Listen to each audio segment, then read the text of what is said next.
ভগবান বলেছেন তুমি জীবনে কতটা সুখী সেটা বড় কথা নয়, তোমার জন্য কতজন সুখী হয়েছে সেটা বড় কথা।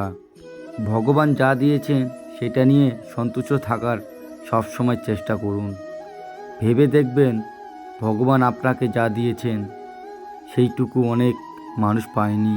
হাল ছাড়া নৌকা যেমন তার গন্তব্যে যেতে পারে না, তেমনই মানুষ জীবনের লক্ষ্য ছাড়া সফলতা আশা করা যায় না।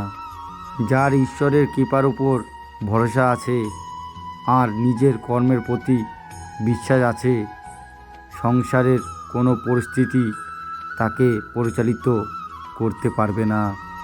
প্রতিটি পরিস্থিতি তোমার জীবনে শুধুমাত্র কিছু সময়ের জন্য থাকবে, তাই সময় যখন ভালো আসবে তখন ওই সম্পর্ক রূপে আনন্দ লাভ করো।